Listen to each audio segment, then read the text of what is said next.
Well, now, the Buhari-led administration is keen about these two fights against insurgency and fight against corruption. How the government is fighting these battles is another argument. But one thing is clear, that take these issues to heart, and that explains the president's first-line action since he came back from the United Kingdom. He first met with security chiefs to give them marching orders on several security threats. And on corruption yesterday, the president received a pending report of over-allegations against the suspended secretary to the government of the Federation, SGF, Mr. Babachi Lawa, and the Director General of the National Intelligence Agency, the NIA, Mr. Ayoke. Today, the president signed some agreements on anti-corruption. The presidency said today's agreement is an important step in line with the delivery of the administration, anti-corruption and economic diversification vision.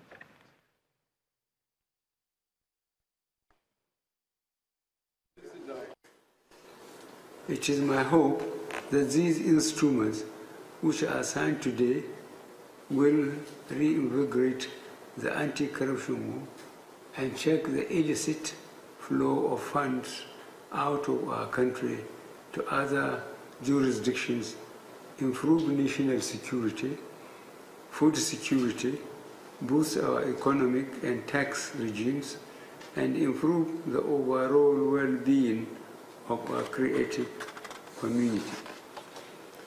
All agencies of government with roles to play under the respective treaties now ratified are hereby directed to ensure that they play their anticipated roles in an effective and responsible manner in order to ensure that we reap the full benefit of these agreements. Today's ceremony marks a very important milestone in our demonstration of sovereign capacity to fulfill our international obligations and take important steps for the benefit of our economy, security, and anti-corruption war within and outside Nigeria. The agreements to be ratified today are as follows. A. Agreement on mutual legal assistance in criminal matters. B.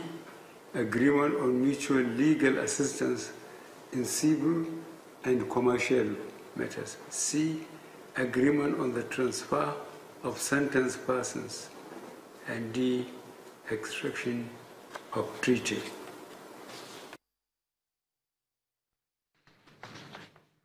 Well, now, that's the President, Muhammadu Buhari, after the signing of the pact on extradition and some other issues today at the presidential villa. Let's give you some information about the anti-corruption war and some information that we have right here on Channels Television. Take a look at some of these information that we will have right about now about some of the issues that you find their funds awaiting return from foreign jurisdictions. So you will see from Switzerland, which has the highest number where most of Nigerians loot currently, as of 2016, of course, where the federal government came forward with this information. The United Kingdom, UAE, and USA, these are the four countries which has the highest number of loot in the country. Let's flip the page now and show you some more information. All right, so cash recoveries as at 2016 when the federal government gave this information. Well, let's get some information from the spokesperson of the EFCC, Mr. Wilson Uwajaren. He joins us via telephone now from Abuja. Many thanks for coming on the program, Mr. Uwajaren. Let me quickly take you up on the issue of the planned protest at your headquarters in Abuja. This group are saying they do want the former minister to be extradited to Nigeria.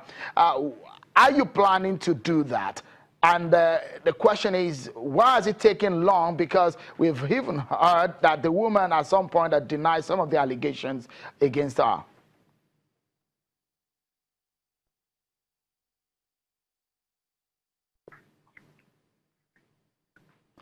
Mr. Uwajaren, if you can hear me, thank you so much for joining us.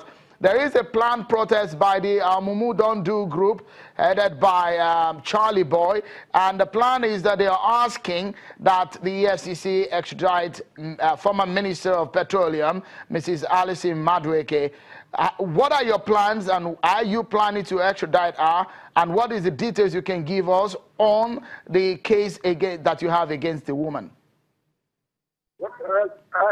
Thank you, Sheol. It is interesting that a segment of the population are outraged by the massive defeat that the nation witnessed in the last few years. As evidence in the case of the Deziani investigation that the Commission is still on.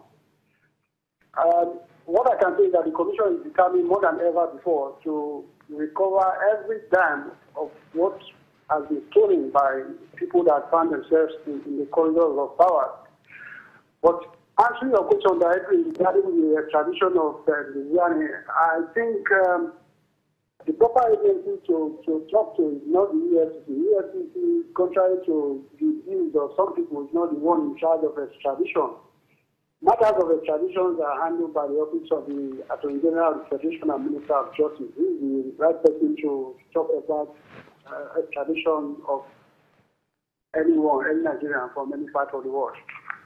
Has the EFCC tried to push that the woman come to face the allegations that you have leveled against her in the past months?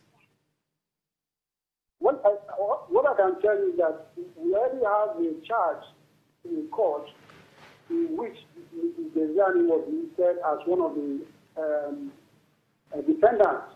And in that charge, we stated that she's still at large, which means that we were not able to bring her into the country to face trial, which is the reason why it is stated that she's still at large.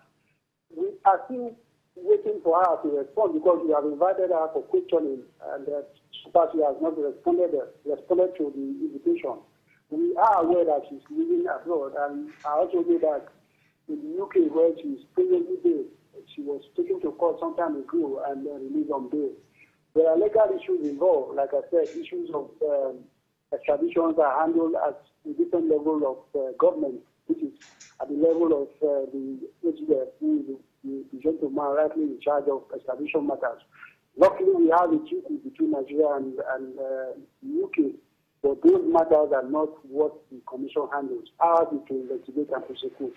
But issues of extradition are handled by the Ministry of Justice. The question again is, Mr. Wajir, and these allegations of huge sums involving huge sums of money and these properties. The question will be, who have you been interfacing with? Because I'm very sure that you perhaps have heard reports of her denying that of some of these properties and some of these allegations. Well, I don't think we'll be discussing details of investigation. They are still ongoing on television. But the point I want to make is that there's already a matter that is going on in court.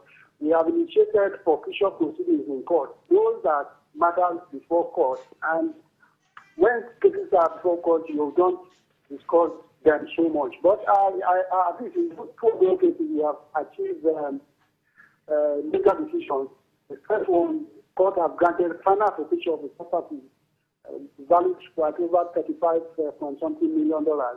And before the final forfeiture that came, there was a publication asking for anyone that has issues with the intended forfeiture to come forward. And nobody came forward. And the final forfeiture was done. And I think this week there was also another major decision on intended forfeiture of assets also linked to this same person. And so far, no one has also come up to say these properties belong to me. We have done our investigation. The Commission has been very, very diligent in tracing some of these assets, and we believe that we have a case. And if the accused person in the matter believes otherwise, the courts are there for you to take opportunities that are available to defend yourself. Mr. Wilson Uwajer, spokesperson of the Economic and Financial Crimes Commission, many thanks for your thoughts there. We were showing you some information before we bring on our guest tonight on the program. Some of the cash recoveries, according to what the federal government is giving as of 2016. And some of the information you have there on your screen, the EFCC cash at hand at the time the federal government came forward with the information. And if you flip the page, we already showed you funds awaiting return from foreign jurisdictions. Now, these are cash recoveries from ICPC, DSS recoveries, ICPC revenue collection, revenue in CBN, VAT recovered from companies by the Office of the National Security Advisor, and some other information that you will find right here, and all the non-cash recoveries, completed building 182, vehicles, farmlands, maritime vessels, plot of land, uncompleted building, and so on and so forth. Some of the information that we have. Let's now go to our Abuja studio to get more insight on the anti-corruption war of the federal government. Well, we're going to break, and when we return, our Abuja guest is ready for us to talk on these issues and many more. Stay with us, everyone. We'll be right back.